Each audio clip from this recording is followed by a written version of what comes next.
Good morning students, हमारी class start करते हैं आज की BSc part 2 paper first unit 3 paper first unit 3।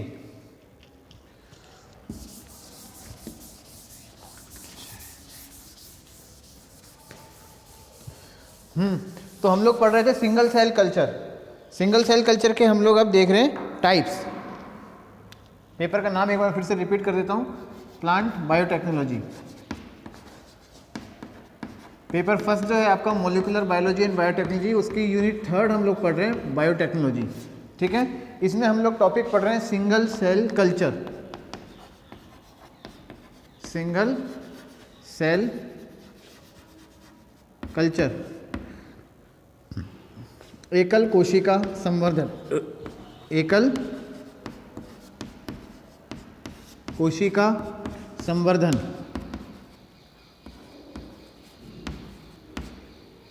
एकल कोशिका संवर्धन भी हम लोग क्या टॉपिक इसमें देख रहे हैं, वो है प्रकार, यानी कि टाइप्स।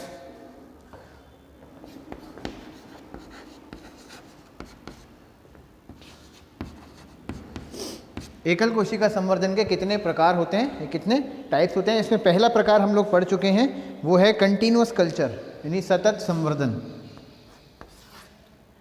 नहीं, पहला कल्चर तो हमने पढ़ा था, वो था बैच कल्चर।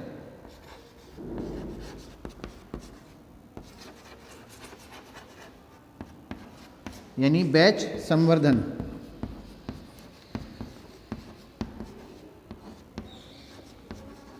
बैच कल्चर यानी बैच संवर्धन के अंदर हम लोगों ने क्या देखा था कि जो कोशिकाएं होती हैं वो एक ही माध्यम में और एक ही पात्र के अंदर लगातार वृद्धि करती रहती हैं। वो अलग अलग माध्यम में, अलग अलग पात्र में वृद्धि नहीं करती। इसे बोलते हैं बैच कल्चर या बैच संवर्धन। ठीक है ना। इसका 3 फेज हमने पढ़ी थी। पहली होती है लैग प्रावस्था यानी कि लैग फेज, दूसरी होती है लॉग प्रावस्था यानी कि लॉग फेज, और तीसरी होती है स्थिर प्रावस्था यानी कि स्टेशनरी फेज।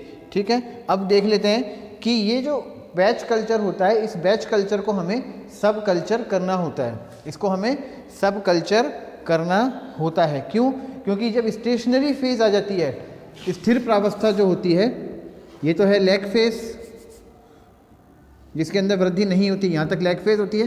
फिर अचानक तेज वृद्धि होती है तो लॉग फेज, और फिर स्थिर प्रावस्था जब वृद्धि रुक जाती है, ये स्थिर प्रावस्था है। स्थिर प्रावस्था क्यों आती है, स्टेशनरी फेज क्यों आती है? 2 वजह हो सकती है। या तो depletion of nutrient, depletion of nutrient यानी पोषक पदार्थों की कमी। जब बहुत सारी कोशिकाएं वृद्धि कर चुकी होती हैं तो माध्यम के अंदर पोषक पदार्थों की कमी उत्पन्न हो जाती है। तो इसको हम लिख सकते हैं पोषक पदार्थों की कमी। ठीक है, इसे हम क्या बोलते हैं? पोषक पदार्थों की कमी यानी डिप्लीशन ऑफ न्यूट्रिएंट्स। अगर मीडियम के अंदर, जिस मीडियम के अंदर हमारी सेल्स ग्रो कर रही हैं, हमारी कोशिकाएं वृद्धि कर रही हैं, जैसे ये मीडियम है, ठीक है, इस मीडियम के अंदर जो हमारी कोशिकाएं वृद्धि कर रही हैं, अगर यहाँ पे पोषक पदार्थों की कमी हो जाए, कोशिकाएं बहुत ज़्यादा वृद्धि कर जाएं, और धीरे धीरे जब वो कोशिकाएं बहुत ज़्यादा वृद्धि कर जाएंगी तो माध्यम के अंदर पोषक पदार्थों की कमी हो जाएगी, और जब माध्यम में पोषक पदार्थों की कमी हो जाएगी तो कोशिकाओं की वृद्धि जो है वो रुक जाएगी, जैसे ये स्थिति यहाँ पर आ गई। तो पहला तो कारण क्या है? Depletion of nutrients. दूसरा, जो कोशिकाएं वृद्धि कर रही होती हैं वो कोशिकाएं क्या है, जो सेल्स हैं वो वेस्ट मटेरियल्स को उत्सर्जित करती हैं। ठीक है ना।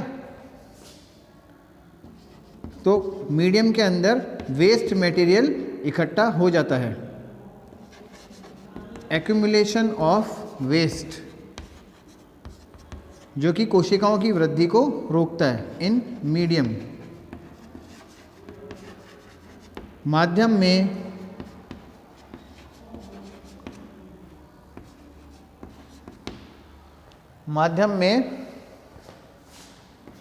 वेस्ट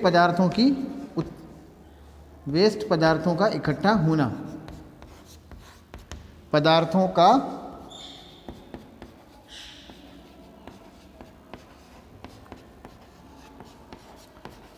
इकट्ठा होना। इससे क्या होता है कि कोशिकाओं की वृद्धि रुक जाती है। इन दोनों ही वजहों से कोशिकाओं की जो वृद्धि होती है, यानी कि जो सेल्स हैं उनकी जो ग्रोथ है वो रुक जाएगी और स्टेशनरी फेज आ जाएगा। तो इस स्टेशनरी फेज के आने के बाद हमें सेल्स को सब कल्चर करना होता है। ठीक है, आफ्टर स्टेशनरी फेज, ये लिख लीजिए आप, after stationary phase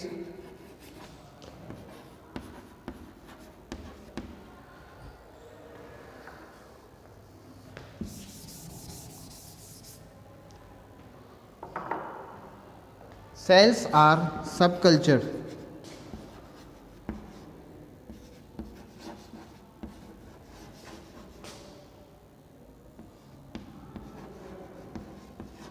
sales are subculture, यानी कि स्थिर प्रावस्था आने के बाद कोशिकाओं को सब उप संवर्धन किया जाता है।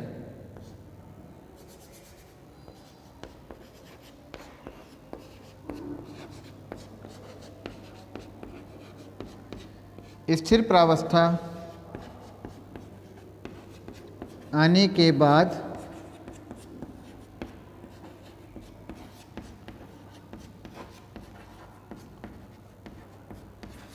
कोशिकाओं को उपसंवर्धित किया जाता है।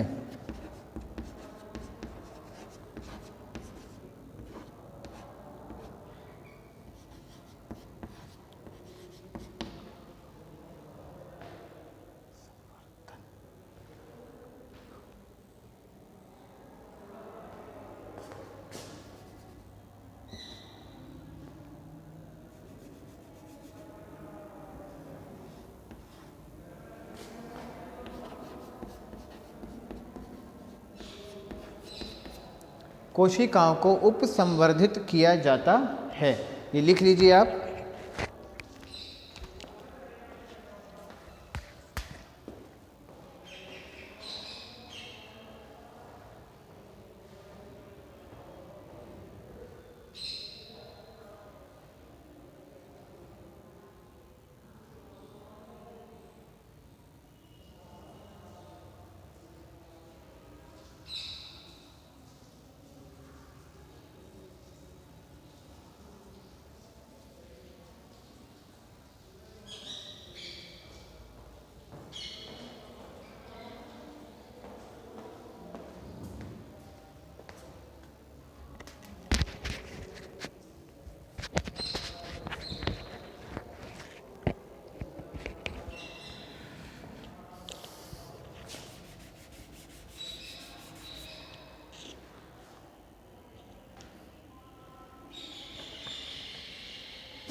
ठीक है ना।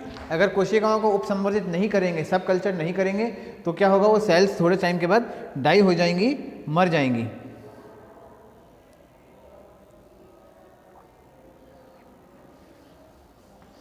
इनका यूज क्या होता है, बैच कल्चर का उपयोग क्या है, इंपॉर्टेंस ऑफ बैच कल्चर।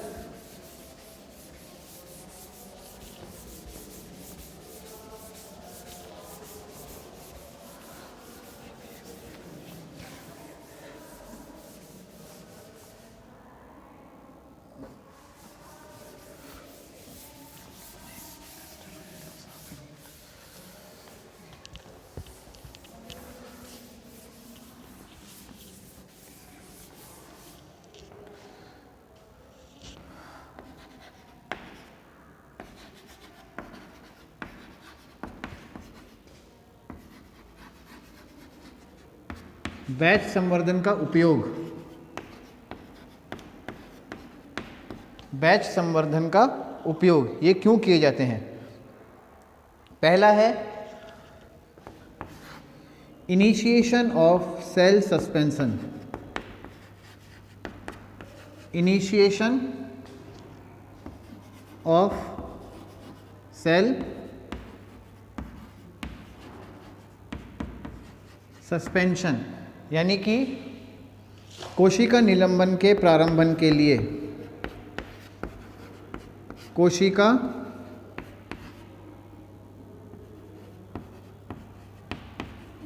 निलंबन के प्रारंभ के लिए, ठीक है ना, ये इसका पहला यूज़ है। इसमें क्या है, कोशिका निलंबन जब भी हमें प्रारंभ करना होता है, यानी सस्पेंशन कल्चर जब भी हमें इनिशिएट करना होता है, तो हम बैच कल्चर से सेल्स को लेके उसको इनिशिएट कर देते हैं। जब भी आपको नया कोई नया सस्पेंशन कल्चर करना है, नया निलंबन कल्चर आपको करना होता है, तो उसके लिए इनोकुलम यानी सर्रोप के तौर पे हम जो पहले से ऑलरेडी कोई बैच कल्चर हो रहा है उसमें से सेल्स को लेकर के हम उसको इनोकुलम या सर्रोप के तौर पे यूज़ में ले सकते हैं, ठीक है। दूसरा, कोशिका क्लोनन के लिए, फॉर सेल क्लोनिंग,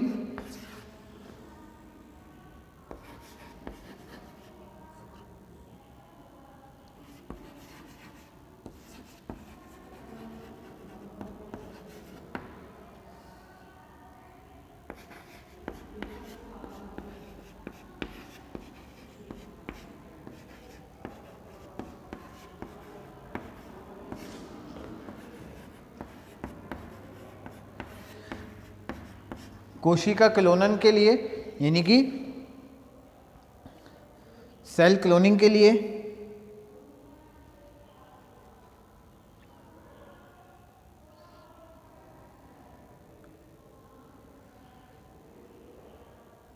ठीक है, इनके लिए इनका यूज़ किया जाता है। लेकिन सबसे इम्पोर्टेंट बात है ये है कि ये कभी कभी बहुत सी ऐसी स्टडी होती है, बहुत से ऐसे अध्ययन होते हैं जिनके अंदर बैच कल्चर जो है वो काम का नहीं होता। कौन कौन से ऐसे अध्ययन है जिनके अंदर बैच कल्चर काम का नहीं होता, तो हम लिख लेते हैं। They are unsuitable for studies on cell growth. पहले अपन इंग्लिश में लिखेंगे फिर हिंदी में लिखेंगे। They are unsuitable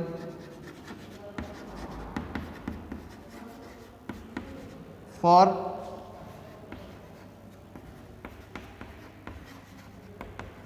studies of cell growth, for the study of cell growth and metabolism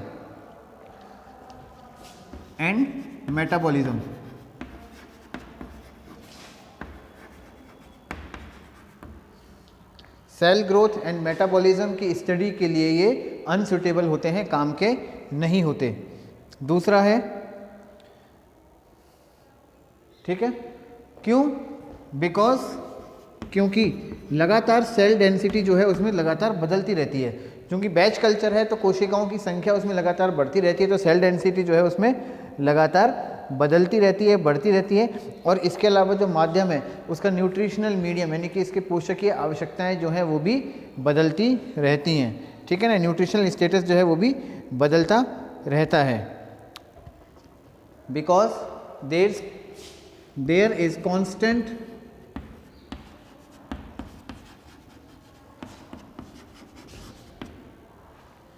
change in cell density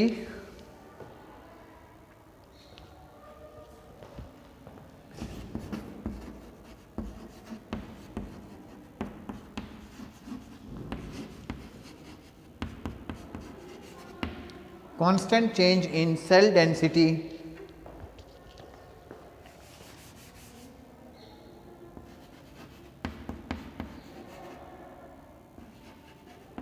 and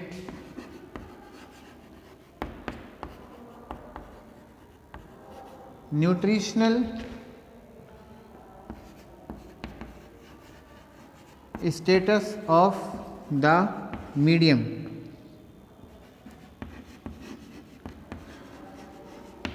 constant change in the cell density and nutritional status of the medium।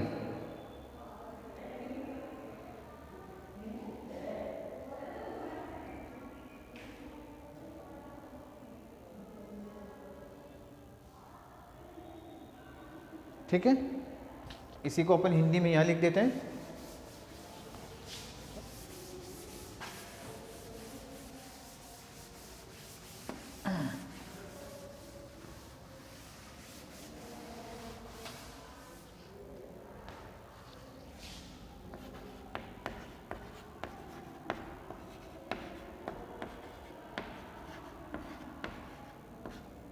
Batch संवर्धन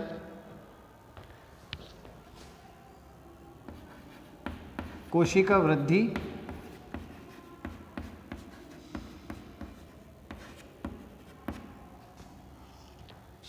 एवं उपापचयी अध्ययनों के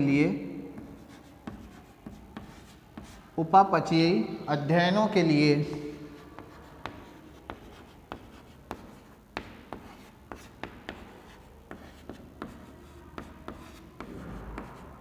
कोशिका वृद्धि एवं उपापचयी अध्ययनों के लिए अनुपयुक्त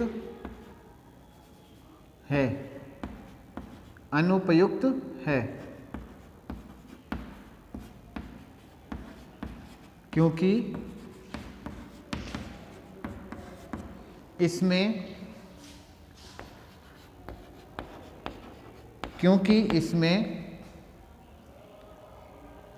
कोशिका घनत्व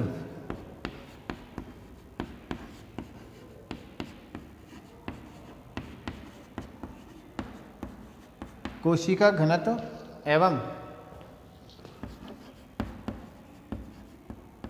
माध्यम की पोषकीय अवस्थाओं के अंदर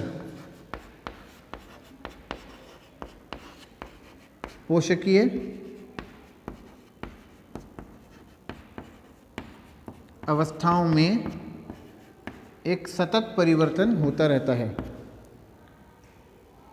अवस्थाओं में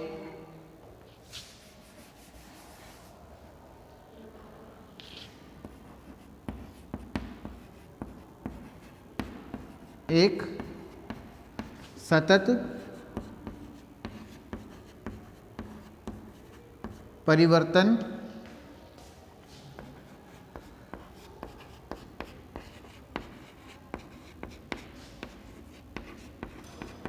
होता रहता है। ठीक है ना, उनमें सतत परिवर्तन हमेशा होता रहता है। पोषकीय अवस्थाओं में और कोशिका घनत्व में लगातार परिवर्तन होता रहता है, इसलिए ये ग्रोथ और मेटाबॉलिज्म यानी कि कोशिका वृद्धि और उपापचयी अध्ययनों के लिए अनुपयुक्त तरीका होता है। ठीक है, हालांकि ये लिखा रखा है आपकी बुक में, मैंने आपको लिखा दिया, लेकिन जो सेल ग्रोथ होती है, सेल ग्रोथ की स्टडी के लिए तरीका तो यूज़ किया जाता है। वहाँ पे हम देखा जाता है कि जो सेल्स हैं वो किस तरह से ग्रो कर रही हैं। ठीक है ना, तो ये हो गई बात हमारी बैच कल्चर की। अब बात आती है सेकेंड टाइप ऑफ कल्चर, दूसरे तरह का संवर्धन किस प्रकार का होता है वो देख लेते हैं अब।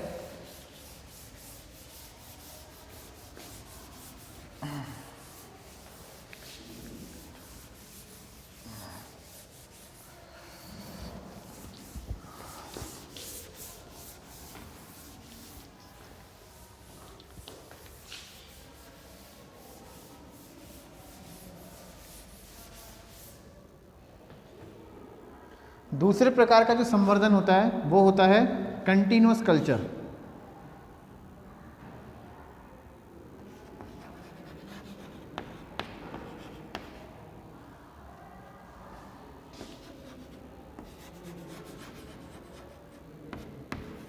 यानी कि सतत संवर्धन।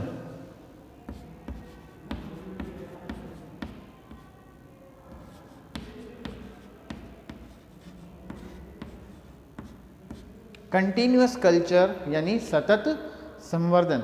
देखिए बैच कल्चर में तो क्या है, हमने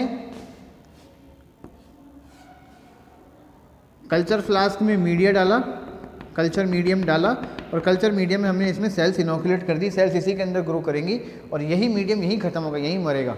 ठीक है ना, उसके बाद हम क्या है कि जब ये सेल्स मर जाएंगी, खटिया ग्रोथ वृद्धि रुक जाएगी, तो हम इसमें से निकाल के दूसरे मीडियम में डाल देंगे।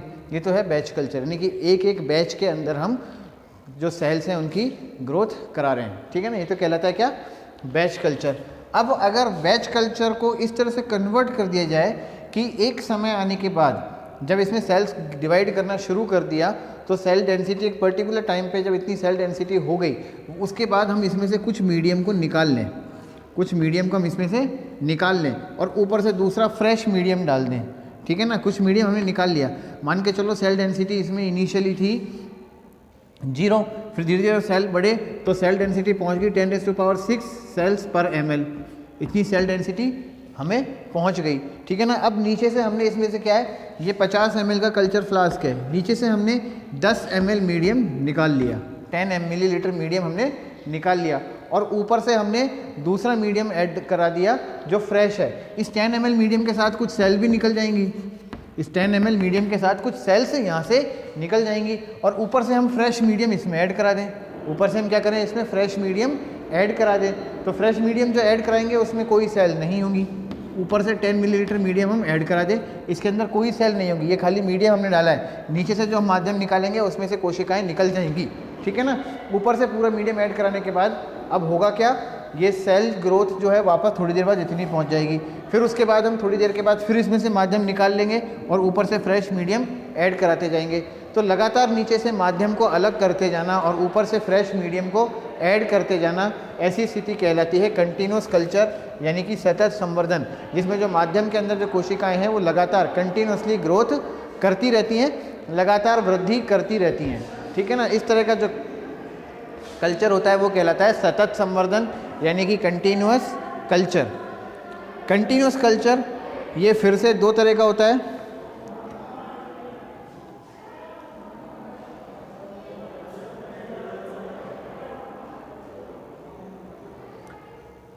क्लोज्ड और ओपन टाइप कल्चर, ठीक है ना। ये दो तरीके का होता है, एक क्लोज्ड और दूसरा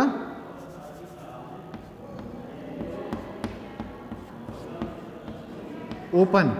जो कंटिन्यूस कल्चर है ये दो तरीके का होता है, एक होता है क्लोज कल्चर और दूसरा होता है ओपन कल्चर, ठीक है।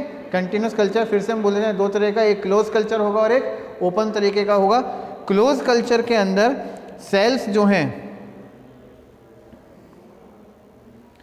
जो यूज़ किया हुआ मीडियम हमने बाहर निकाला है, क्लोज कल्चर में जो यूज़ किया हुआ मीडियम हमने बाहर निकाला है उसमें से सेल्स को सेपरेट कर दिया जाता है। जो यूज़ किया हुआ मीडियम हमने बाहर निकाला है उसमें से सेल्स को सेपरेट कर दिया जाता है और उन सेल्स को वापस से मीडियम के अंदर ऐड करा दिया जाता है, ठीक है ना, ताकि जो बायोमास है, यानी कि जो जैविक मास है, जैविक भार है, वो लगातार वृद्धि करता रहे। एक बार मैं फिर से रिपीट कर देता हूँ, देखो कंटिन्यूस कल्चर यानी सतत संवर्धन दो तरीके का होता है, एक होता है क्लोज्ड और एक होता है ओपन। मैं अभी लिखा दूंगा, पहले अगर हम समझ लेते हैं। कंटिन्यूस कल्चर यानी सतत संवर्धन जो है वो दो तरीके का होता है, एक होता है क्लोज्ड और एक होता है ओपन। क्लोज सिस्टम कब बनेगा,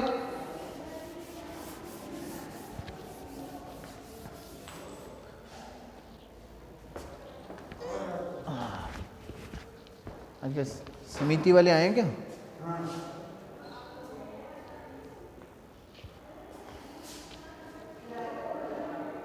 क्लोज सिस्टम कब बनेगा, जब जो सेल्स हैं, देखो मैं एक बार समझाता हूँ। क्लोज सिस्टम क्या है, ये हमारा मीडिया है जिसके अंदर सेल्स डिवाइड कर रही हैं, ठीक है। ये आउटलेट है, ये आउटलेट है। कुछ टाइम के बाद हम यहाँ से मीडियम को निकाल लेंगे। हमने 10 ml मीडियम निकाला, इस 10 ml मीडियम को निकाल के हम इसमें से जो सेल्स हैं उन सेल्स को सेपरेट कर लेते हैं। सेल्स को क्या कर लेते हैं, सेपरेट कर लेते हैं, और सेल्स को सेपरेट करके हम इन सेल्स को वापस मीडियम के अंदर ऐड करा देते हैं। सेल्स को सेपरेट करके हम उसे वापस मीडियम में ऐड करा देते हैं। इधर से नया मीडियम डाला, इधर से सेल डाली, वापस से मीडियम के अंदर सेल्स हमने ऐड करा दी। इस तरह का संवर्धन जो है वो कहलाता है क्लोज्ड कंटिन्यूअस कल्चर, यानी कि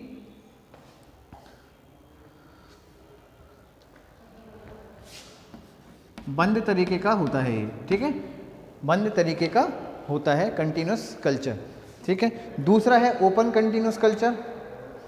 ओपन कंटिन्यूअस कल्चर में हम ऐसा नहीं करते, हमने जो मीडियम यानी माध्यम जो इसमें से बाहर निकाला है उसको बाहर ही रहने देते हैं, इसमें से सेल्स को सेपरेट नहीं करते, और ऊपर से केवल फ्रेश मीडियम इसमें हम ऐड कराते हैं, केवल हम इसमें खाली माध्यम ऐड कराते हैं। तो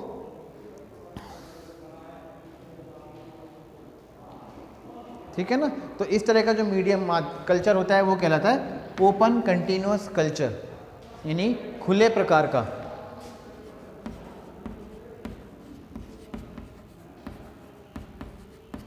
अभी अपन इसको लिखेंगे भी, खुले प्रकार का।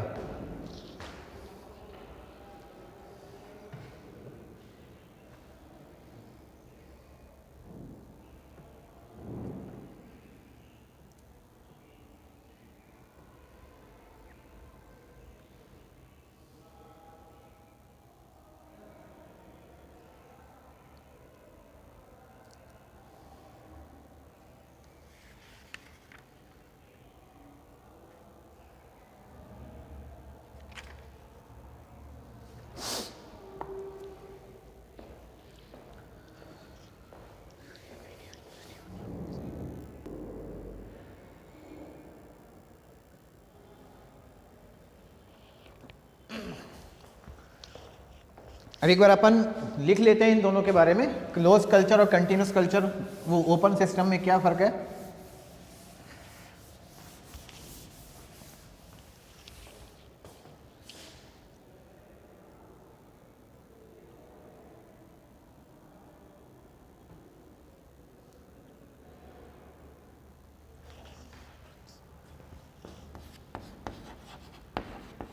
क्लोज्ड कल्चर, इसको हिंदी में बोलते हैं सैवरंत कल्चर, सैवरंत संवर्धन, हिंदी में यह कहलाता है सैवरंत संवर्धन।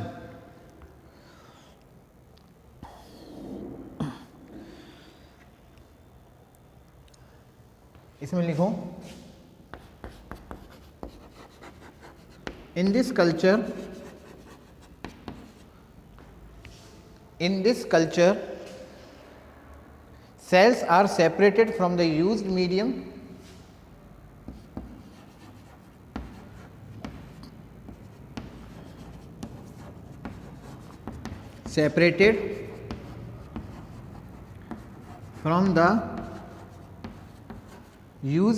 मेरे ख्याल से हमने पहले बैच कंटिन्यूस कल्चर के बारे में तो लिखा ही नहीं कि कंटिन्यूस कल्चर क्या होता है। तो पहले तो अपन वो लिखते हैं, कंटिन्यूस कल्चर की डेफिनेशन लिख लेते हैं ना एक बार, उसके बाद लिखेंगे ये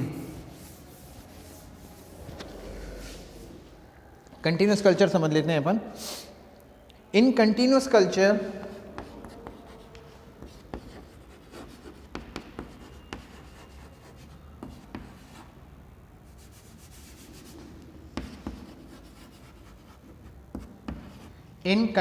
culture cell population is maintained in a steady state.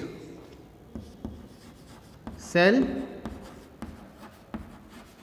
population are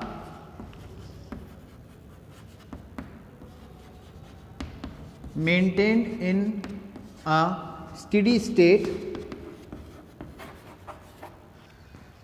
In a steady state, cell population are maintained in a steady state by regularly replacing a portion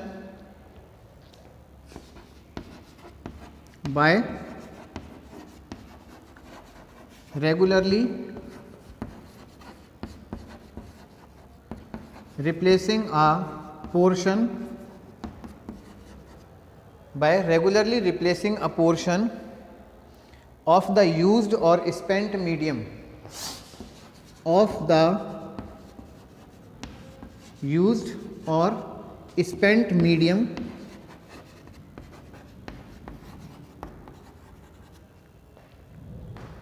portion of the used or spent medium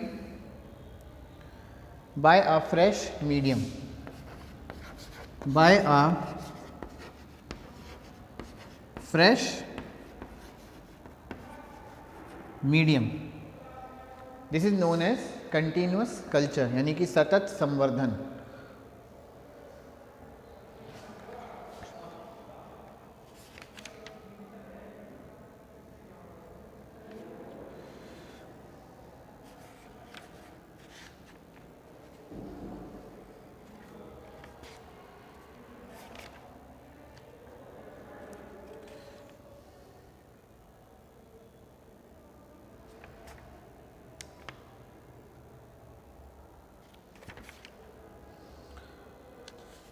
इसको हिंदी में लिख लेते हैं।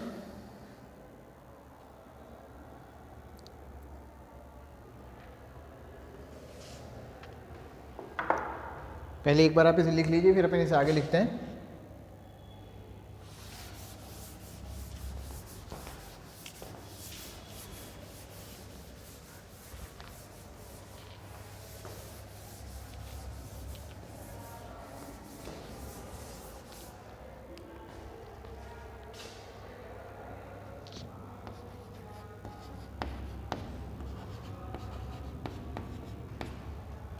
इस प्रकार के संवर्धन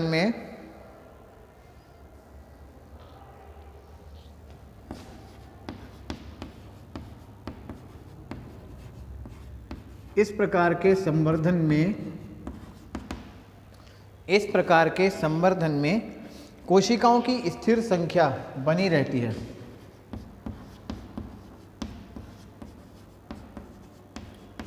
कोशिकाओं की संख्या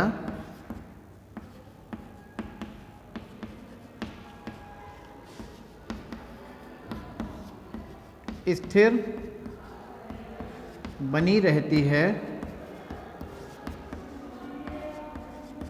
कोशिकाओं की संख्या स्थिर बनी रहती है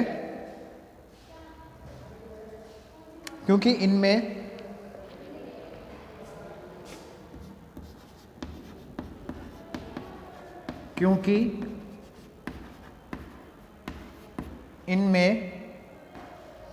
कोशिका युक्त पोष पदार्थों को या मुक्त पोष पदार्थों को निकालकर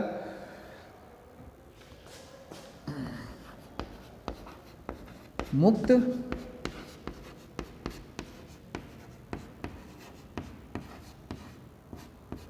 पोष पदार्थों को निकालकर मुक्त पोष पदार्थों को निकालकर नवीन मिलाते रहते हैं।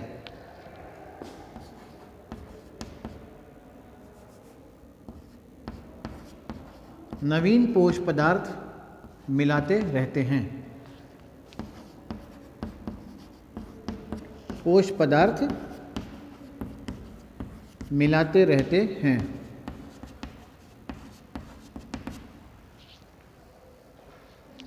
ये कहलाता है कंटिन्यूस कल्चर, यानी कि सतत संवर्धन। This is known as continuous culture या सतत संवर्धन। तो आज के लिए तो बच्चों हम देखो इतना ही कंक्लूड कर रहे हैं हमारी क्लास को। इससे आगे जो हमारी क्लास होगी उसको हमारी नेक्स्ट के अंदर बढ़ाएंगे। ठीक है, थैंक यू।